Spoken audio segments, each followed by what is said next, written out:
Hello friends, आज का topic है factor affecting growth and development. यानी कि ग्रोथ और डेवलपमेंट में कौन ऐसे फैक्टर्स है जो अफेक्ट करते हैं। अब इस चार्ट को देखते हैं कि factor affecting growth and development, अगर आप इस तरह से चार्ट बनाओगे तो आपको एग्जाम में अच्छे मार्क्स मिलेंगे।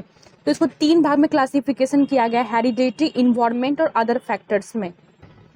आप देख सकते हो कि हेरिडेटरी को जो है इसका एक सिंगल है, इसमें कुछ भी नहीं है, लेकिन इन्वायरमेंट को 2 भाग में क्लासिफाई किया गया है। पहला प्री नेटल इन्वायरमेंट में, दूसरा पोस्ट नेटल इन्वायरमेंट में। ठीक है, तो प्री नेटल इन्वायरमेंट में आता है मैटरनल मेटाबॉलिक डिसऑर्डर, इसको एक्सप्लेन करेंगे बाद में, ऑब्स्ट्रिक डिसऑर्डर, न्यूट्रिशनल डिफिशियंसी। और पोस्ट नेटल इन्वायरमेंट में आता है nutrition, infection and infestation, chemical. ठीक है, अदर फैक्टर्स में आता है सोशियो कल्चरल और इमोशनल, सोशो कल्चरल और कल्चरल, ये सब अदर फैक्टर्स में आता है। तो फर्स्ट में हम देखते हैं हेरिडेटरी। ठीक है, तो हेरिडिटी में क्या कर रहा है, it refers to the genetical constitution of an individual which is established during conception. कह रहा है कि हेरिडिटी क्या होता है, जब कंसेप्शन होता है। कंसेप्शन का मतलब है कि जब फीमेल कंसीव करे, जब फीमेल प्रेग्नेंट होती है, तो उस समय जो जेनेटिक कंस्टिट्यूशन होता है, यानी उस समय जो बच्चे में जेनेटिकल जो माँ बाप से जो कैरेक्टर्स आते हैं, वही जो है हेरिडिटी होता है। ठीक है, जैसे कि क्या क्या कैरेक्टर्स आते हैं, तो कलर ऑफ आई का कलर, फिजिकल पिक्युलरिटीज यानी कि बॉडी से रिलेटेड जो भी इंपॉर्टेंट चीज है, पिक्युलरिटीज का मतलब होता है इंपॉर्टेंट, और ब्लड ग्रुप्स, माँ बाप से ब्लड ग्रुप आता है, फिजिकल पिक्युलरिटीज आता है, कलर ऑफ आईज आता है, हेयर कलर आता है, तो जितने भी सारे चीजें हैं ना, ये सब जो है हेरिडिटी डिसाइड करता है। ठीक है, अब बात करते हैं प्री नेटल फैक्टर की। तो जो प्री नेटल फैक्टर है वो क्या है, तो ये जो है बेसिकली इन्वायरमेंट को 2 भाग में क्लासीफाई किया गया, प्री नेटल और पोस्ट नेटल में। तो उसी को पहले प्री नेटल में देखते हैं।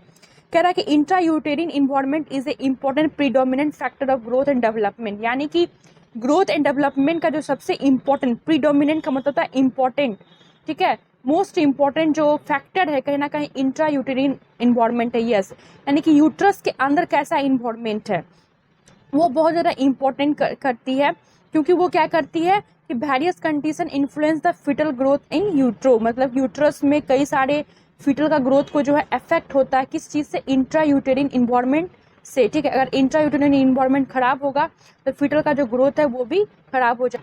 अब बात करते हैं कि इंट्रा यूटेरिन में क्या क्या फैक्टर हो जो अच्छी होनी चाहिए। पहला है कि डाइटरी इनसफिशियंसी, मैटरनल माल न्यूट्रिशन। मैटरनल माल न्यूट्रिशन जो है इंट्रा यूटेरिन इन्वायरमेंट में ही आएगा, प्रीनेटल फैक्टर के अंदर आएगा।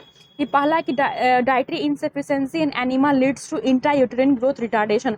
अगर किसी को डाइटरी इनसफिशियंसी, प्रॉपर न्यूट्रिशन नहीं लिया जाएगा तो क्या होगा, या फिर एनीमिया है, ब्लड का कमी है, तो ये इंट्रा यूटेरिन यानी कि बच्चे का जो ग्रोथ है यूट्रस के अंदर वो रिटार्ड कर जाएगा। ठीक है, फिर कह रहा है low birth weight and pre term babies have poor growth potential. यानी कि जो लो बर्थ बेबीज होती हैं जिसका वेट कम होता है, जो प्री टर्म बेबी होती है, प्री टर्म बेबी मतलब क्या हुआ, जो भी प्रेगनेंसी के जो डिलीवरी का जो भी टाइम था उससे मान ले कि 2 सप्ताह पहले बेबी ने जन्म ले लिया, तो उसका जो है हमेशा जो पुअर ग्रोथ होगा। ठीक है, तो ये सब एक फैक्टर हुआ, मैटरनल माल न्यूट्रिशन एक फैक्टर हुआ जो कि इन्वायरमेंटल फैक्टर का प्रीनेटल में आता है। अब बात करते हैं मैटरनल इन्फेक्शन है। मैटरनल इन्फेक्शन मीन्स माँ को जो इन्फेक्शन हो रहा है उससे कैसे इंट्रा यूटेरिन लाइफ जो है डिस्टर्ब हो रहा है। कह रहा है different intra uterine infection like HIV, HBV, TORCH etcetera में transmit to foetus via placenta and affects the growth. कह रहा है कि जो अलग अलग जो इंट्रा यूटेराइन इन्फेक्शन जैसे HIV होना, HBV होना, टॉर्च का जो है फुल फॉर्म होता है, ठीक है, T फॉर टॉक्सोप्लाज्मोसिस आप सभी जानते होंगे, R for rubella, C for cytomegalo virus and H for herpes simplex. तो टॉर्च का एक फॉर्मूला होता है, ये मैटरनल इन्फेक्शन में आता है। ठीक है, HIV हो गया, तो ये जो है ट्रांसमिट कर सकता है माँ से बच्चे को, ठीक है, कैसे, प्लासेंटा के थ्रू। ठीक है, तो वही कह रहा है कि मैटरनल इन्फेक्शन भी एक फैक्टर है।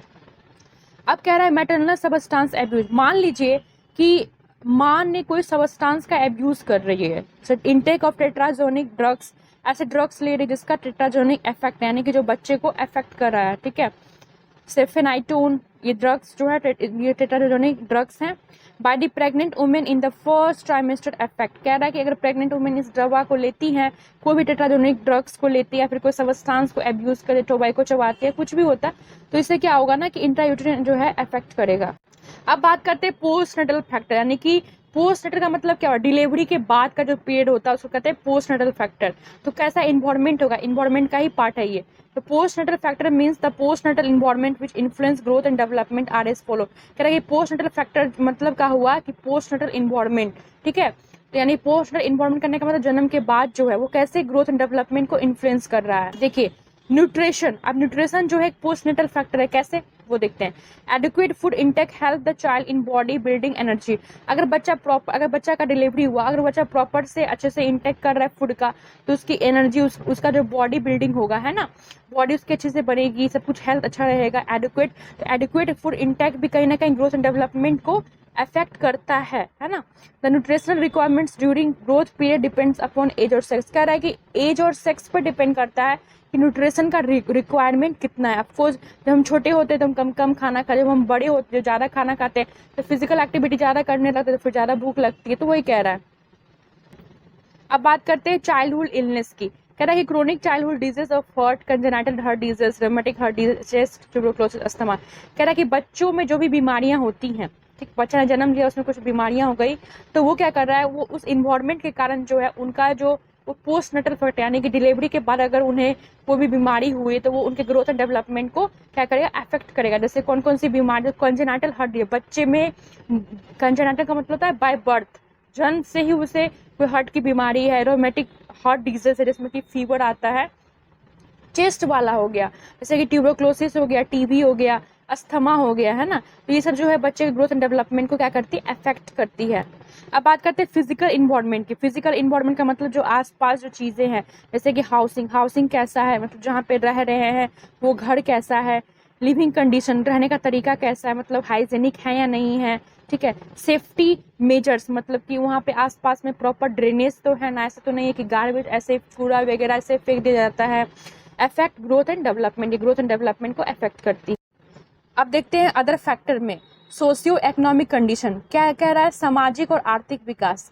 देखिए the environment of children both in lower socio economic group is usually less favourable than those in middle and upper groups. कह रहा है कि मिडिल और जो अपर ग्रुप्स के जो फैमिली होते हैं उनका इन्वायरमेंट तो अच्छा होता है, इन्वायरमेंट इन द सेंस उनका इकोनॉमिकल कंडीशन अच्छा होता है, लेकिन जो लोअर सोशो इकोनॉमिक ग्रुप्स यानी कि लोअर जो सोसाइटी के लोग हैं उनका जो इकोनॉमिक कंडीशन है वो बहुत कम होता है, इकोनॉमिकल कंडीशन, जिसकी वजह से उनका ग्रोथ एंड डेवलपमेंट प्रॉपर नहीं हो पाता क्योंकि वो प्रॉपर न्यूट्रिशन नहीं दे पाते हैं। अब बात करते हैं कल्चरल इन्फ्लुएंस की। तो कह रहा है cultural influence the child rearing and infant feeding practices in community. तो कम्युनिटी में क्या होता है, इन्फेंट जो 1 साल के बच्चे तो उनको दूध पिलाया जाता है ना, तो कई सारे ऐसे कल्चर हैं। अब बात करते हैं इमोशनल फैक्टर की। कह रहा है कि children from broken homes and orphanages do not grow and develop at an optimal rate. यानी कि वैसे बच्चे जो कि जिनका घर नहीं है या फिर ऑर्फेंज मतलब जो अनाथ हैं वो प्रॉपर वे में ग्रोथ नहीं कर पाते, क्योंकि उनको प्रॉपर न्यूट्रिशन नहीं मिल पाता है ना। वो उनको कौन है पूछने वाला कि खाना खाया आपने, क्या किया, बेचारे खुद कमाते हैं, 2 वक्त की रोटी नसीब नहीं होती, इसीलिए, ठीक है। तो एक्चुअली आप बताइएगा मुझे कि आपको आज का वीडियो कैसा लगा। आज मैं न्यू ट्राई की हूँ आपके लिए, ठीक है। जैसा कि तो मैं PDF से पढ़ाती हूँ, लेकिन आज मैंने इस तरह से जो है नोट्स बना के पढ़ाया है।